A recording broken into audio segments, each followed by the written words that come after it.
Mountains don't explode sideways. That's not how volcanoes work. Everyone knew this in 1980. Volcanoes erupt upward, sending ash and lava into the sky like nature's chimneys. The textbooks said so. The scientists said so. A century of geological study had confirmed this fundamental truth. But on the morning of May 18, 1980, Mount St. Helens didn't read the textbooks. At 8:32 a.m., a magnitude 5.1 earthquake rattled the mountain's core. Within seconds, the entire north face of the volcano began to slide. Not crumble, slide. Like a giant had pulled a tablecloth from beneath a dinner setting. In that instant, a pressurized mass of superheated gas and molten rock, trapped for months inside the mountain's bulging north flank, was suddenly exposed to open air. What happened next defied everything geologists thought they understood about volcanic eruptions. The mountain didn't erupt upward, it exploded outward, sideways. A wall of superheated gas, pulverized rock, and ash traveling at over 300 miles per hour. Faster than the speed of sound in some moments, hot enough to vaporize everything it touched. In less than 60 seconds, 230 square miles of dense forest were reduced to a gray moonscape. 57 people were killed, many of them miles from where they thought danger could reach. One volcanologist, stationed 6 miles away at what scientists considered a safe distance, had just enough time to radio a single transmission before vanishing forever. His final words crackled through the airwaves with more excitement than fear. Quote, "Mount St. Helens remains the deadliest and most economically destructive volcanic eruption in United States history. It released thermal energy equivalent to 1,600 Hiroshima bombs. It buried Spirit Lake under 600 feet of debris. It created the largest landslide ever recorded on Earth. But here's what makes this disaster truly terrifying. Scientists had been watching the mountain for 2 months. They knew something was coming. They had warnings, measurements, evacuation zones, and daily monitoring. They still never saw this coming. Before May 18, 1980, Mount St. Helens was considered one of the most beautiful peaks in the American Northwest. Locals called it the Fujiyama of America because of its near-perfect symmetry. Snow-capped year-round, ringed by 11 glaciers, rising nearly 10,000 feet above the forests of southwestern Washington. Hikers, campers, and photographers flocked to its slopes every summer. It was postcard perfect. It was also a ticking time bomb that hadn't gone off in over a century. The mountain had been dormant since 1857, 123 years of silence, long enough for people to forget what volcanoes could do, long enough for lodges and campsites to spring up at its base, long enough for an 83-year-old innkeeper named Harry Truman to spend 52 years building a life on the shores of Spirit Lake, right in the shadow of the peak. Then, on March 15, 1980, the silence broke. A series of small earthquakes began rattling the ground beneath Mount St. Helens. Nothing dramatic at first, just tremors, dozens of them, clustered in unusual places on the mountain. 5 days later, on March 20th, a magnitude 4.2 earthquake struck directly beneath the volcano's north flank. Snow avalanches cascaded down the slopes. Seismologists at the University of Washington took notice. Something was moving down there, something big. Within a week, the mountain announced itself to the world. On March 27th, steam and ash exploded through the summit ice cap, blasting open a crater 250 feet wide. It was the first eruption in over a century. Scientists scrambled to the site. Among the first to arrive was a 30-year-old volcanologist from the U.S. Geological Survey named David Johnston. He'd been studying volcanic gases in Alaska, but Mount St. Helens was now the priority. And Johnston understood the danger better than most. Quote, 1. He told reporters during one visit to the mountain, quote, "Over the following weeks, the situation grew more alarming. By late April, more than 10,000 earthquakes had shaken the volcano. Steam eruptions became routine. But the most terrifying development wasn't coming from the summit. It was coming from the side. A massive bulge had formed on the mountain's north flank, pushing outward at an almost unbelievable rate, 5 to 6 feet per day. By mid-May, the bulge extended more than 450 feet beyond where the mountainside used to be. The entire north face was deforming, cracking, preparing to give way. Authorities established a red zone around the volcano. Evacuations were ordered. Most people left, but not everyone. Harry Truman, the crusty old innkeeper at Spirit Lake, refused to budge. He told the cameras, quote, "Stop." 4. Scientists kept watching, kept measuring. They knew something catastrophic was coming. They just didn't know when or how. What they didn't realize was that the mountain wasn't building toward an eruption. It was building toward something far worse. To understand why Mount St. Helens caught everyone off guard, you need to understand what was happening inside the mountain. And what was happening inside the mountain was something no scientist had ever witnessed in real time.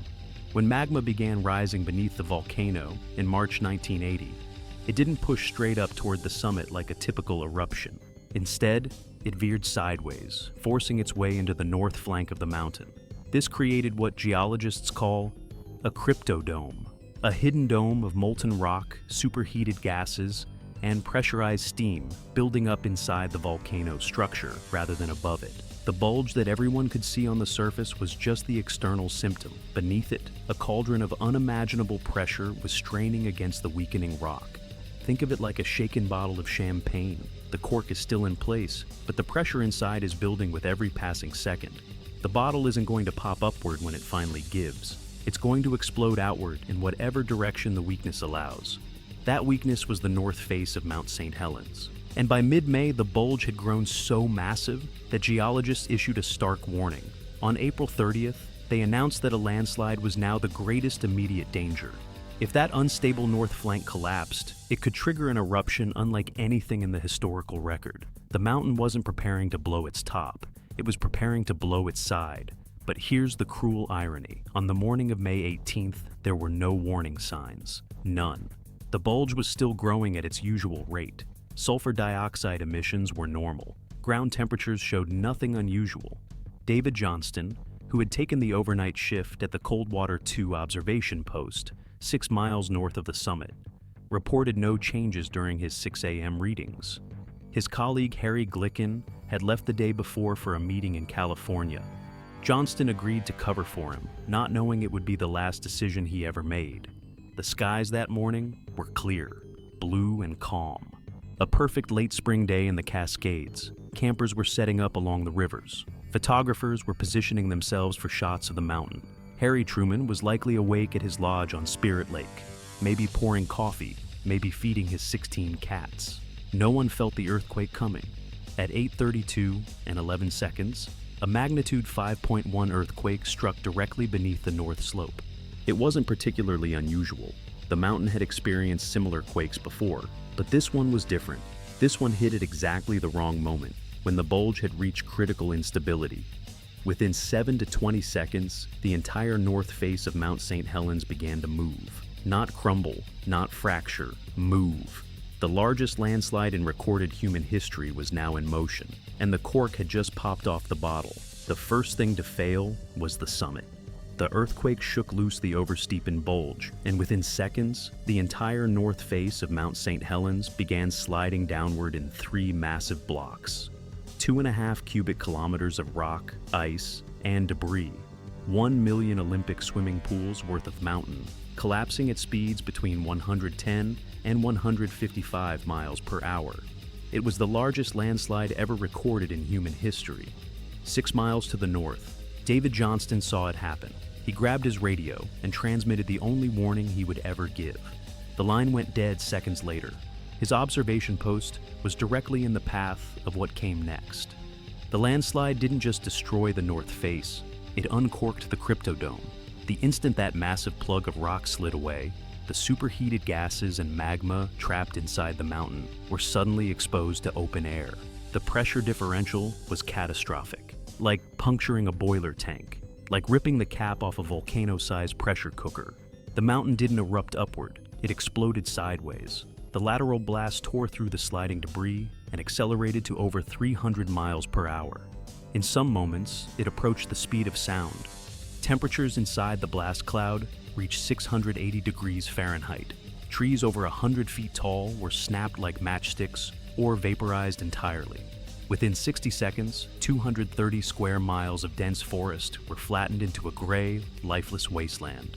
Overhead, geologists Keith and Dorothy Stoffel were flying in a small plane when the earthquake struck.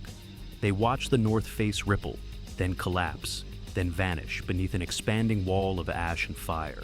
Their pilot put the plane into a steep dive, racing to outrun the mushroom cloud that threatened to swallow them whole.